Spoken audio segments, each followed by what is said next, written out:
Hello, I'm Xiwen Chang. Today I will share my final project of IAH 204. My topic is about Chinese science fiction, and here's my title, An Overview of Chinese Science Fiction and its Impact on the World. So here is my thesis statement.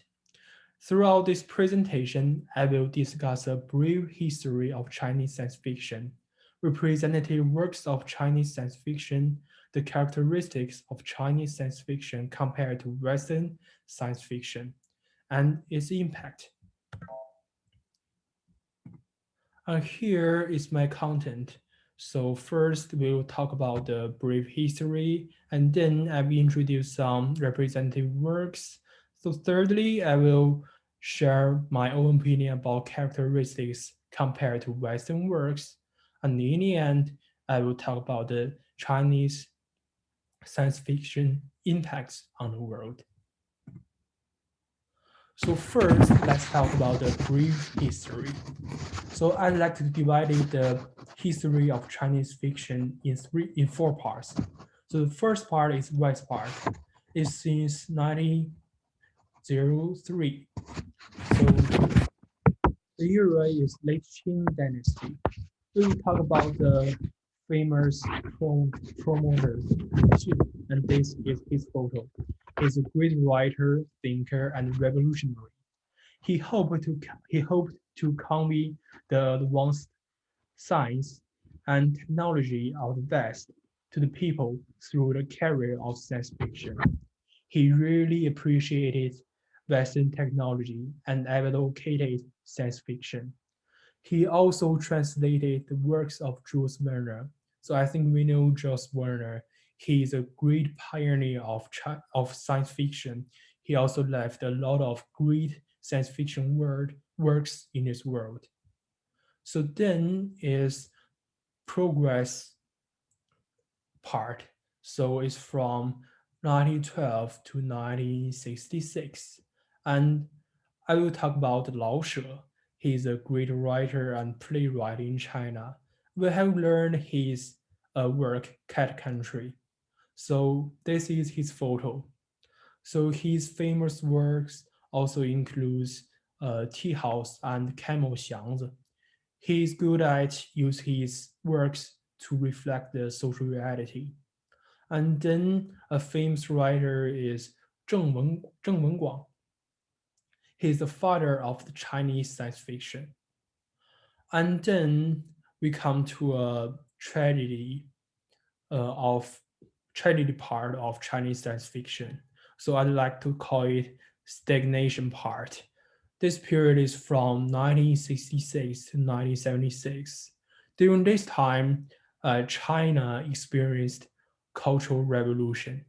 So during this time, science fiction had largely disappeared and scholars had been suppressed. This time is also a cultural trauma for Chinese culture, literature, and science fiction. So the Cultural Revolution was well intentioned, but it was used by some people to exclude opposition and restrain development. It even caused many tragedies.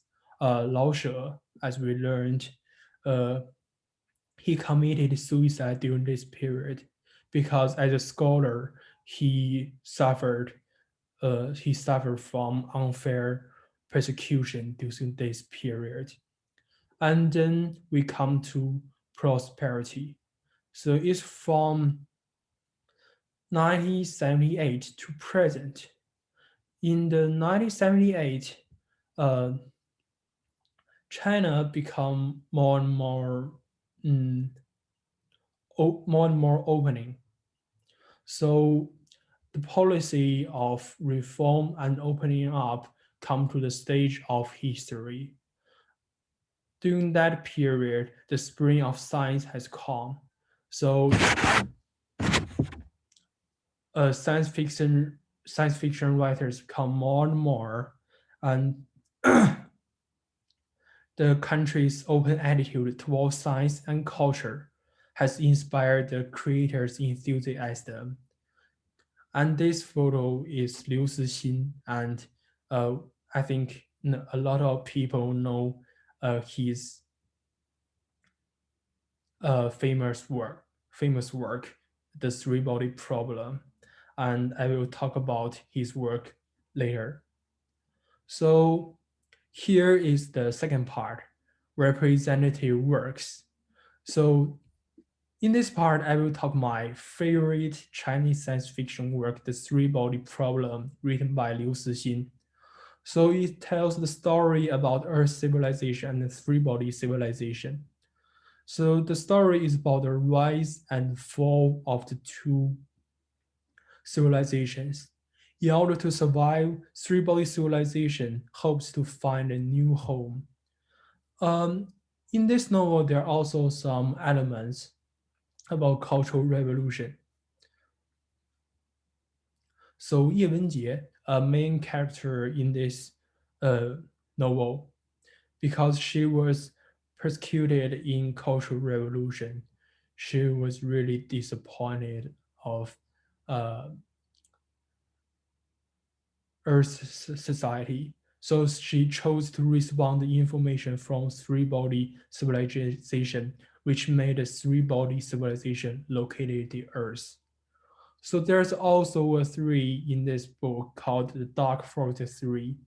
I think this thought from Liu Cixin is really interesting, and I'd like to talk about it.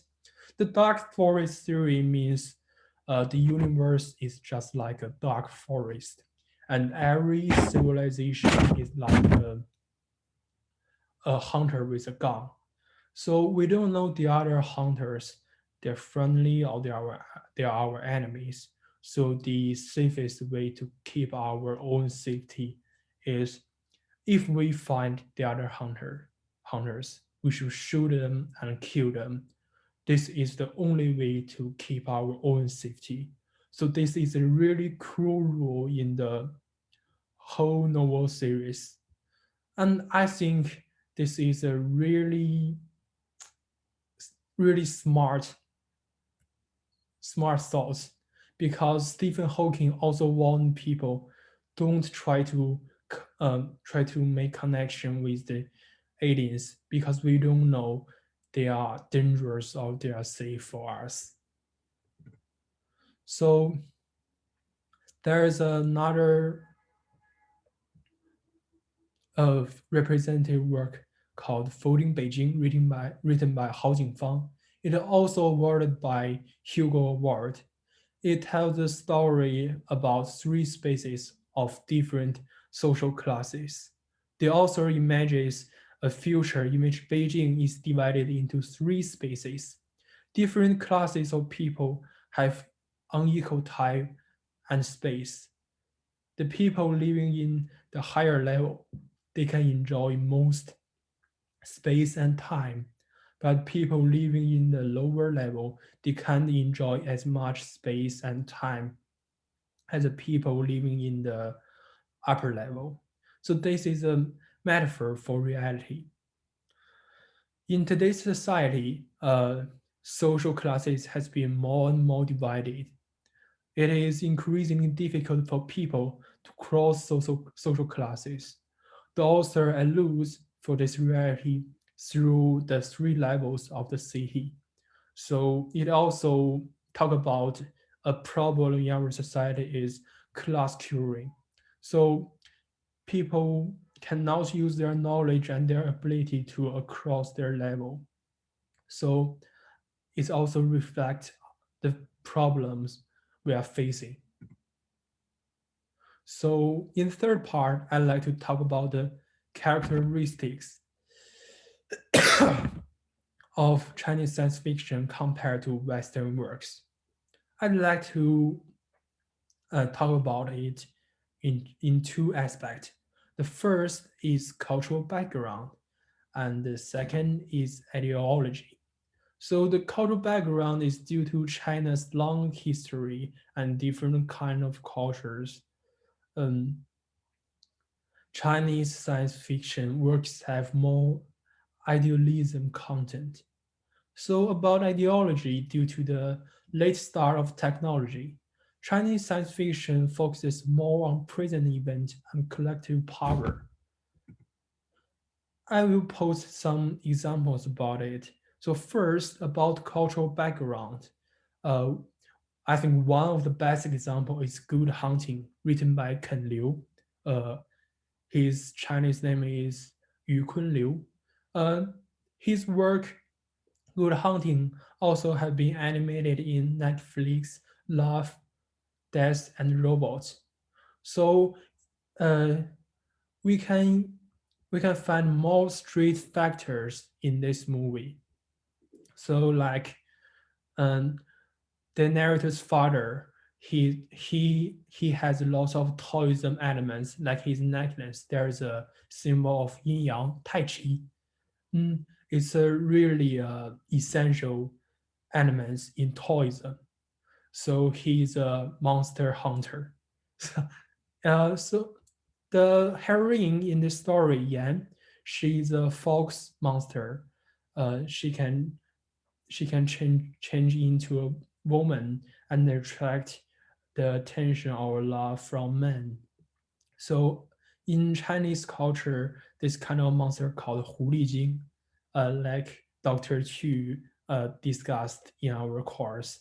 So there's all in there's also some science fiction elements in this work, like with the help of the narrator, Yan reformed a machine body so she can become a fox again and hunt the bad guys. And then we will talk about the ideology. So I will talk about this topic in two parts. The first part, Chinese science fiction values collective power more, while Western science fiction values individual heroism more. I'd like to make a stark contrast between the Wandering Earth and the Terminator. In the Wandering Earth, there is a nun called Federation Rescue. Federation Rescue means use a really large amount of power to do rescue or to save some facilities or save some people. In this movie, Saturation Rescue is to use thousands of people to uh, restart the engine of the planet in order to save the Earth from the Jupiter. And in the Terminator, there's an element is resistant later. The hero is John Connor, and T-800 is come back from the future to save John Connor because he's the leader of the people in the future to resist the Skynet. He can help people to fight with the apocalypse. So we can see the clear difference between Chinese science fiction and Western science fiction. So this, so we can see in China, people pay more attention on the group or the collective power. In Chinese culture, uh, individuals is small, but the collective power is huge, and collective power can do much more things than individual. But in Western science fiction, a specific hero they can heroes they can change lots of things and even save human beings. And the second part is Chinese science fiction is is more about current social problems, while Western science fiction is more about potential future problems, like folding Beijing versus AI robot. So, like we discussed, folding Beijing talk about the social class contradiction. Uh, People cannot cross social class anymore, or maybe it's hard to do the similar things. But in I, Robot, Asimov talk about the three rules of the robot. So he thought the potential risks of robots. He think these rules can help robot and human in a perfect balance. So we can say there's also a essential difference between Chinese science fiction and Western science fiction. So Chinese science fiction pay more attention to the current event and current problems in our society, but Western science fiction pay more attention to future problems. So they think more about future, and um, they are thinking about the potential risks that human beings may face in the future. So in the fourth part, we will talk about the impacts of Chinese science fiction on the world. The impact has been limited because Chinese science fiction started really later than Western science fiction. But it has moved in a positive direction because more and more Chinese science fiction has been known by the people around the world. As the three-body problem has won the Hugo Award, it has become more and more well known, which means that Chinese science fiction has begun to reach out to world. Folding Beijing is another good example. It won the Hugo Award, showcased the creative potential of Chinese science fiction writers. We can talk about the Hugo Award. So, in the field of science fiction, uh, the status of Hugo Award is like the Nobel Prize of literature. So I think is the highest recognition for the creators of science fiction. And then I will share some fun facts about Chinese science sci-fi. So the former US President Barack Obama is also a fan of Liu's book and has personally asked his plan about writing new works, and this is their photo. And in 2020, Netflix announced that it will bring the three-body problems to the silver screen in the form of a TV series, with Liu Cixin and Ken Liu serving as consultant producers. So I think with the help of Ken Liu and Liu Cixin, this TV series will become a good work in the future, and I'm really looking forward to watching it. And here is my links to sources. Oh, sorry. And thanks for watching. And I'm really appreciate this course.